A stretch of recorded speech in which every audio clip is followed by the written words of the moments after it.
رمضان المبارک کے آخری عشرے کا اعتکاف نبی پاک صلی اللہ تعالیٰ علیہ وسلم کے مقدس طریقوں میں سے ایک بڑا خوبصورت طریقہ ہے۔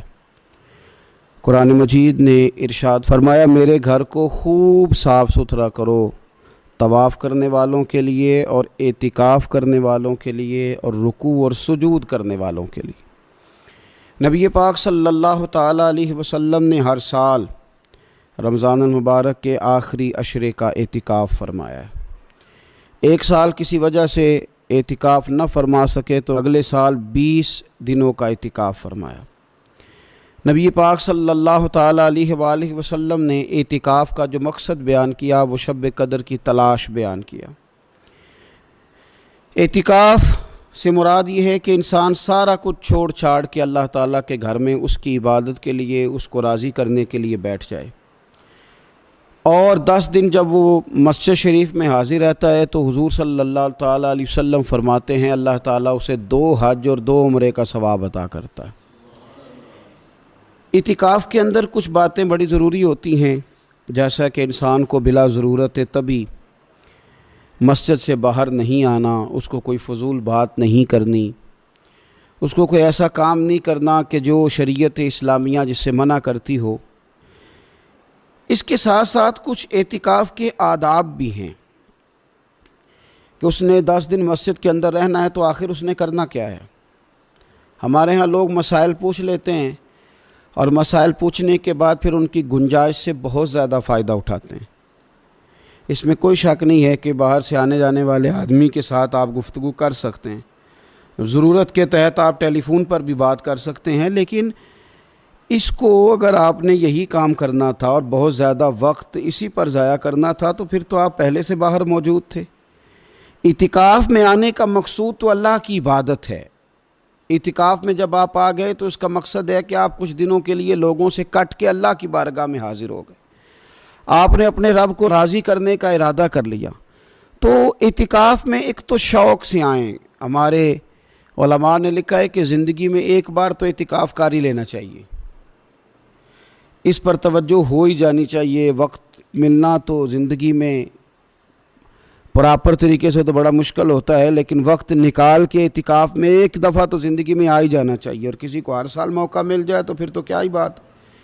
تو اعتکاف کے اندر جو کام ہم نے کرنے ان میں سب سے زیادہ اور سب سے پیارا کام یہ ہے کہ کثرت کے ساتھ قرآن پاک کی تلاوت کریں۔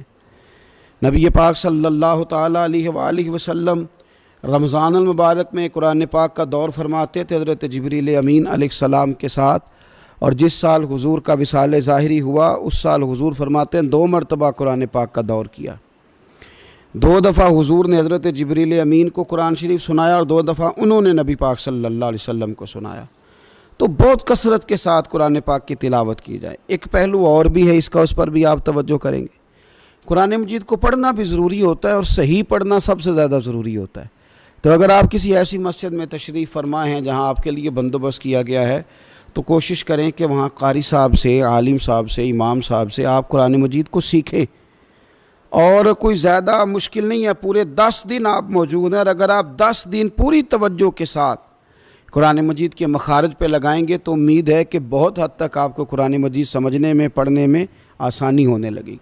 دوسرا، اعتکاف میں جب آپ موجود ہیں تو آپ کو کوشش کرنی ہے کہ آپ محاسبہ نفس پر توجہ دیں۔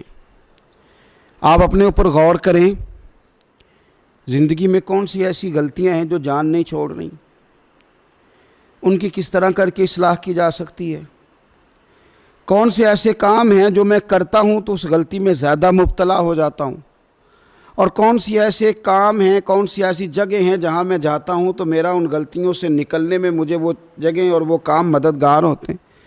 تو اپنے محاسبہ نفس پر توجہ دی جائے۔ اعتکاف کے 10 دنوں میں موقع ملتا ہے انسان کو اپنے لیے سوچنے کا۔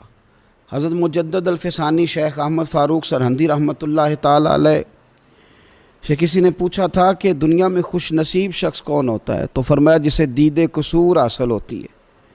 حضور دید قصور کیا ہوتا ہے؟ فرمایا جسے اپنی غلطیاں نظر آنی شروع ہو جائیں۔ جب اللہ تعالیٰ کسی کے ساتھ بھلائی کا ارادہ کرتا ہے تو اس کی کمزوریاں، اس کی غلطیاں اس کے سامنے لاتا ہے تاکہ اسے اصلاح کا موقع ملے، اور جب ایسا نہیں ہوتا تو پھر تو لوگ جب غلطی مانیں گے ہی نہیں تو اصلاح کیسے ہوگی؟ تو اعتکاف کے 10 دنوں میں محاسبہ نفس پر خاص توجہ دیں، اپنی زندگی میں اپنا حساب کریں، اپنا حساب۔ اور جناب عمر فاروق رضی اللہ تعالیٰ عنہ کی وہ روایت ہمیں بتاتی ہے کہ حساب کر لو اس سے پہلے کہ تمہارا حساب کیا جائے۔ تیسری بات، ایک تو قرآن پاک پڑھیں گے، ایک محاسبہ نفس کریں گے، تیسری بات مراقبہ کریں۔ کچھ دیر کے لیے بیٹھیں، یہ غور کریں کہ رب تعالیٰ نے ہمیں نعمتیں کتنی عطا فرمائی ہیں، پھر یہ غور کریں کہ ان نعمتوں کے بارے میں، ان نعمتوں کے ساتھ ہماری عبادت کتنی ہے، ہمارا شکر کتنا ہے۔ زندگی اپنی کا حساب لگائیں، غور کریں کہ کتنا کچھ ہے جو ہمیں محنت سے ملا ہے اور کتنا ہے جو بغیر محنت کے ملا ہے، اور کون سی ایسی نعمتیں ہیں جن کا ہم نے شکریہ ادا کیا اور کون سی ایسی ہیں جن پر ہم نے کبھی توجہ ہی نہیں کی کہ یار یہ تو بہت بڑی نعمت ہے جو اللہ نے ہمیں عطا کی ہوئی۔ اپنی گردن کو جھکا کے تھوڑا غور و فکر کریں۔ تفکر کا درس دیا ہے قرآن پاک نے، بار بار کہا ہے تفکر کرو، غور کرو، تدبر کرو، تو یہ ہمیں موقع میسر آتا ہے۔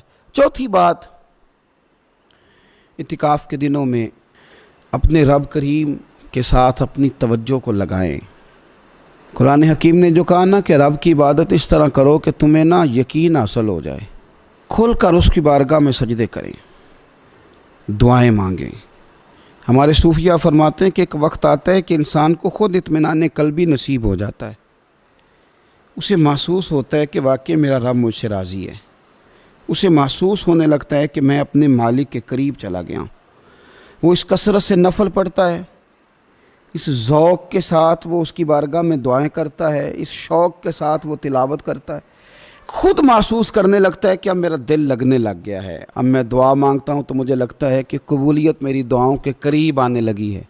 اللہ نے ہمیں یہ موقع دیا ہے کہ ہم خوب اس پر توجہ کریں۔ پانچویں بات اعتکاف والوں کی خدمت میں یہ عرض کرنی ہے کہ پورے 10 دن ہمارے پاس موجود ہوں گے اور ہم نے مسجد میں ہونا ہے، تو کیوں نہ ایسا کریں کہ از اول تا آخر، صبح سے شام تک ہم ہر وہی کام اسی طریقے سے کرنے کی کوشش کریں جو طریقہ ہمیں رسول پاک نے عطا فرمایا۔ ہمارا کھانا پینا، سونا جاگنا، بولنا حضور کی اتباع میں لے آئیں۔ ہم ان 10 دنوں میں ہم پریکٹس کریں کہ ہم نے سنت کے مطابق، حضور کے طریقے کے مطابق سارے کام کرنے۔ آپ اگر یہ ارادہ کریں گے تو پتہ ہے مدینے والے محبوب علیہ السلام نے فرمایا جس نے میری ایک سنت کو زندہ کیا گئے گزرے دور میں، رب اسے 100 شہیدوں کا ثواب عطا فرمائے۔